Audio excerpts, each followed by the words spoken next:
On this week's episode, we're going to be talking about how to select the best product.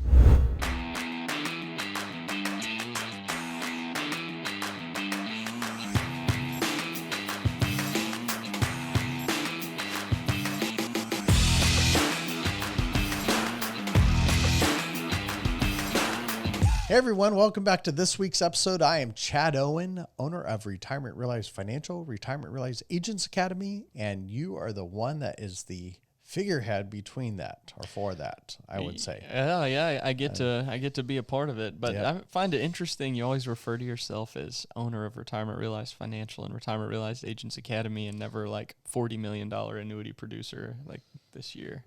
Does that feel too arrogant to say? No, because I've worked my tail off for it. Yeah. No, it doesn't.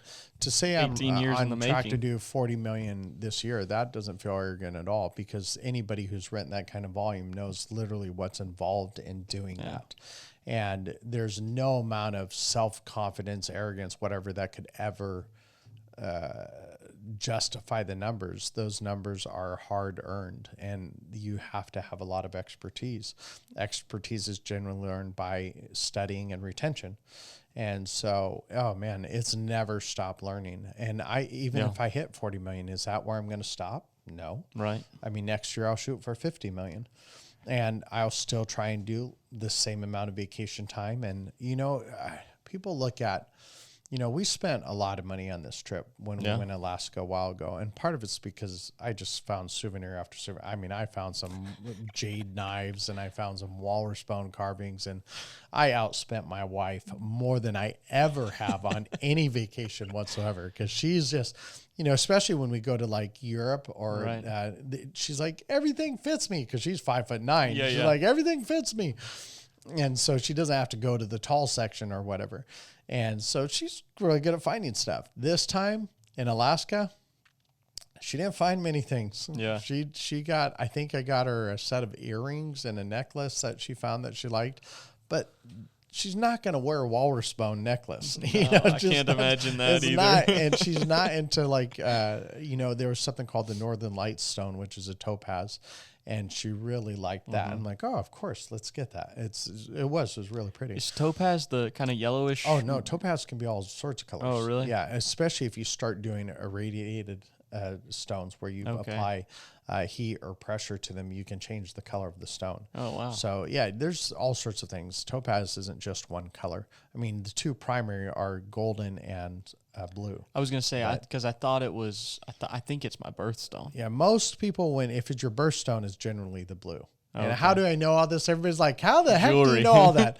I was in the jewelry business for 12 years, and I've retained that information. I was really good in the jewelry business, but once again, it was because of studying. Yeah. There are so many different types of stones. And if you're someone who's real hard on rings, you don't get an emerald, you don't get an opal, you don't get a pearl. Those are just too soft. So if you do a sapphire or a ruby, which are sapphire and ruby are made out of corundum. So yes, I remember all that. It's a number 9 on the Mohs scale.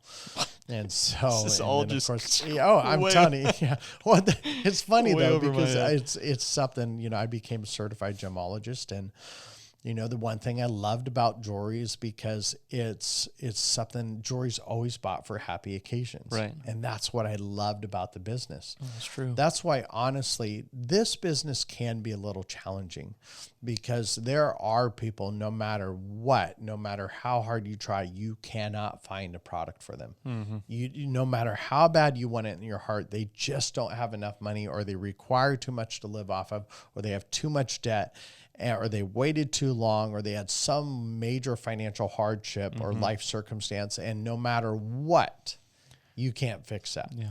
And generally when people are buying jewelry, if they could afford it, it was always a happy occasion. Yeah, and I'll say with that, as somebody that works with agents in the marketing organization, percentage of cases that I come across versus like things that are actually doable go up, because if an agent's capable of finding the best product and the best solution, they sell it. Yes. they go and they get it through. That is very And they're true. reaching out to the marketer for those that they can't figure out. And so the percentage of those that are just like, this is what we can do, and what they're asking for or looking for, we can't. That's not going to work. I used my example, and I talked in the last podcast last week about the mortgage protection business. And there were some people I just couldn't help because the amount of coverage they wanted could never be met by the amount they wanted to spend. Yeah. But then when I found out there was fully underwritten products that they could get more coverage for a lower price, I was able to help a lot more. Right. But because the organization I worked with only focused primarily on non-med products, they limited themselves. But once I expand that, that's one of the main reasons I started my own company, is because I was tired of the marketing organization telling me, well, we're only going to be doing this product line with this company. And I just don't work that way. I've had one really solid product for the past, since August of 2019. I've had a really solid company, a really solid product. But somebody asked me, they go, is this going to be available next month? I don't know. Right. And I am not loyal to this company. Right. I'm loyal to the product. Now, how am I loyal to the company is when they do good customer service. Sure. When they treat my clients well, that is a big thing to me. But if they treat my clients well, but their new product just isn't even remotely competitive, then I'm sorry, it's time to move on. Yeah. I'm loyal to my client first. Yeah. And I'm loyal to me. I'm loyal to, because, I've heard there was a while, and this was years ago, but there's this product that was really good, but the compensation was half. And I'm going, I just can't operate off of that compensation with the amount I need to spend on marketing, the amount I need to pay taxes on the market and paying for the building, all sorts of things. I just couldn't do that. And it's just like, and you say, well, that's not right. Okay. Every business has to operate off of a profit margin. Yeah. And so, if you're operating off of a profit margin that you are losing money every single month, then you're never going to make it. So that's why I tell people, when you're picking a product for a client, there's 3 things you have to consider. I always consider the client first. Right. But as well as, and almost as important as, the agent and the insurance company. There's 3 organizations that have to do well: the client, the agent, and the company. Why? If you want a company to give ridiculous rates, ridiculous compensation, and they go out of business in 3 years, what could that do for your client? So you always have to look at what is the best for all 3 groups. Yeah. And if the insurance company is actually, and I think you've probably told this to clients before, you want the insurance company to be making money, because as they make more money, they make improvements, they bring on new people, their staffing grows, their support gets better, everything gets better. It's what happens when there's money flow. Yeah, this one company I'm talking about, actually I know 2 companies that I can think of right off the top of my head. They actually gave a better indexing strategy to clients that had already bought it years before.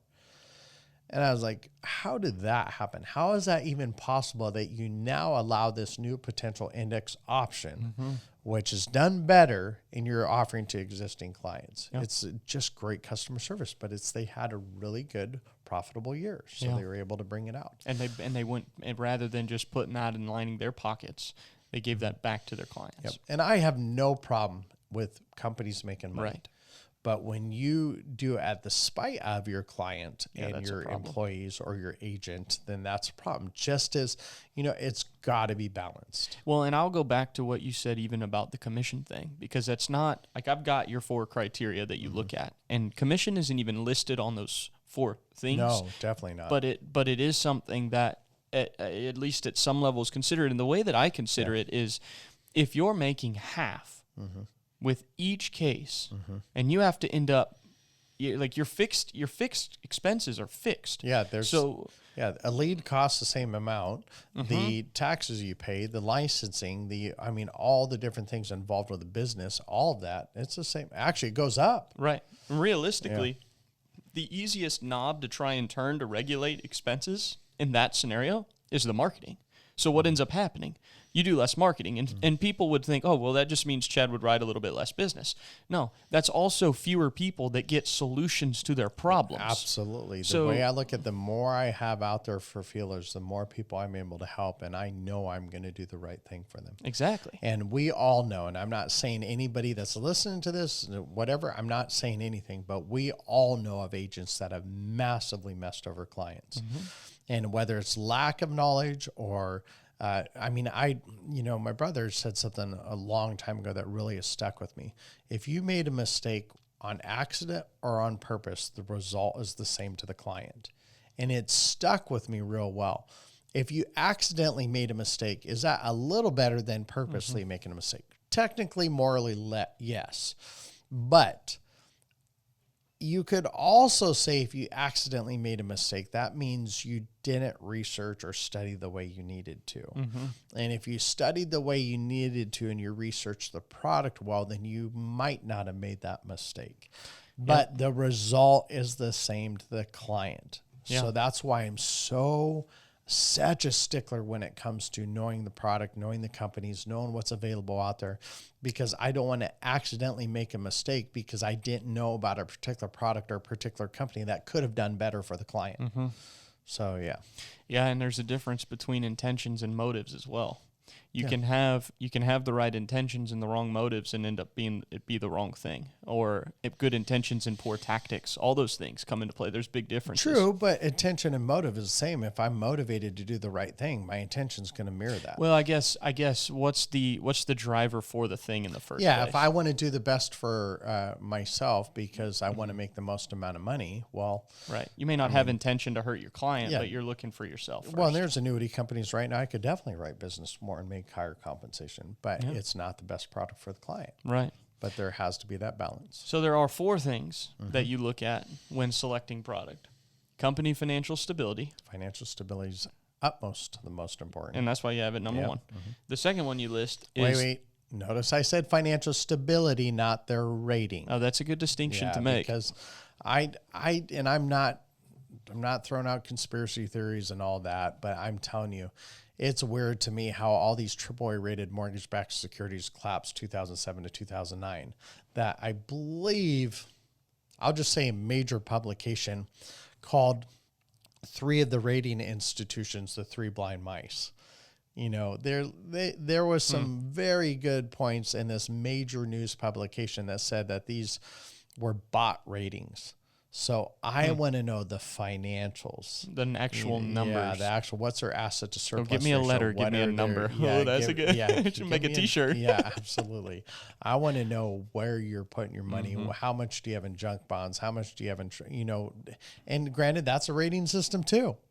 But if you have a high asset to surplus ratio, that's a really good thing for me. Yeah. So financial stability of the company, benefits of the product. Yep. So what do we need to do for the client? What do they want, and which product or company is going to benefit them the most? Yep. Customer service. Absolutely. Do not put me on hold. Do not put my client on hold. Now, right now, I will tell you, we are in a very challenging situation because we have a lot of people trying to move money out of the market right now. So not only on the institutions trying to send money out, you also have the institutions trying to receive money. There is a lot of transactions. A lot of these companies are double, triple, even quadruple the number of apps they normally receive in a week. Then on top of that, you got to add all the people that, I don't know why this is, but every industry is struggling right now for employees. I mean, we went, even when we were on our trip, every person in that store was brand new. And this was a convenience store. So I wanted to get propane for the RV. And they're like, well, our propane guy's out. And I said, you guys said 7 days a week, 24 hours a day. They go, yeah, but we only have one propane guy and he's not in today. And I wasn't mad or anything. I'm just going, that just goes to show you. He said every single one of them is brand new. Wow. And so you have a crazy amount of turnover. You have people that are trying. I mean, most of these insurance companies, I don't know if I can't say I haven't. It is very rarely that I've ever talked to an insurance company about customer service and they blow you off. I mean, most insurance companies really do want good customer service. They want it. They may just not have the infrastructure for it. Yep. And so, and there are some out there that they could have it and they still don't. And they choose not to. I can think of 2 right now. So, I mean, if you're on hold for long periods of time, or if I can't get in touch with a supervisor, that's almost always a no-go for me. Yeah. If I don't have a dedicated supervisor I can talk with, if I run into an issue that a customer service person is not taking care of, that's a no-go for me. I need to make sure that if it's a situation that my client, if they call and they can't get an answer, I always have someone I can get in contact. So customer service is huge for me. So, and the last one is highest payout or growth potential, depending on kind of the purpose what is of the the money. purpose of the money? Yep. So to hear clearly, highest realistic growth potential. Sure. Because I mean, there's some illustrations that people You're put showing out double there. digits, I'm like, average. I'm going, wait a second. Come on, man. Yeah. And that you got to be careful with that right now, because a lot of illustrations are really illustrating well, but I do show them, I go, this is the high, this is the low of the participation rate. Now, most of the companies, actually all the companies I use, will have a good rate integrity. Right. In other words, once a client's locked in, there's not much movement in there. But there are some companies I've dealt with in the past that I've seen, wait a second, your renewal rate dropped by more than 60%. Whoa. And I've seen, fortunately, none of my clients have been in them, but I've seen some statements. I'm going, wow, your participation rate went from 100% down to 40%. I mean, that's nuts. Or your cap rate went from 10% down to 4.5%. I've seen those. Wow. And those are tough. Those are really tough. Yeah, that's not a fun one. Yeah, there. you have to know. And once again, this is something that's really hard to learn, though, because it's the years of experience of seeing a whole bunch of other client statements from other companies that has allowed me to see renewal rates. And some companies will publish them. Yeah. So you do want to, it wouldn't hurt to ask your company, do you have renewal rates on this product? Yeah. And you have to be careful, too, because if you have an index strategy that's only 2 years old, well, then you could go on the back-tested, which I still count. But remember, that's back-tested off of today's participation rate, not what it was 2 years ago. Right. So you just have to know those kind of things. So you rank these in that order. Yes. Financial stability, best benefits, best customer service, highest payout, or potential income growth. So if you come across a client with a scenario and you're looking at product and you find a product that actually has the best, income or income growth potential or whatever, service, forget it. So, and you just go to the next one down the list and then figure out from there. Yeah. Customer service is real high for me. It is. I mean, if you have a really good payout percentage, but you can't get, let's say someone passes away and you can't get in touch with customer service, that's not good for the client. It's not. Yeah. And two, if your client's making any kind of calls as well to do any of if they're self-serving at any level, and they're spending an hour and a half or 2 hours on hold, even if it's once or twice or 3 times over the course of an entire contract, that's too much. Spent an hour on hold, and I'm like, I'm so sorry. And I did call the organization, and unfortunately, they had like this big sickness where a whole bunch of people got sick. And they got inundated with apps. Yeah, they got inundated with apps. So I was like, okay. So I called the client back. I said, hey, I know this company, this is not the norm. And fortunately, they fixed it. But that's one thing to be aware of right now is in this market with MIGAs doing what they are doing. If a company wants to increase their sales volume, all they have to do is pump out a MIGA rate that's at the top, and it will come flooding in, and they'll be slammed for the next month or two. Yep, that's why insurance companies do have to be careful on how much they increase their rates to draw in more business, because if you're going to draw more business, make sure you have the customer service to support that new business. Yep.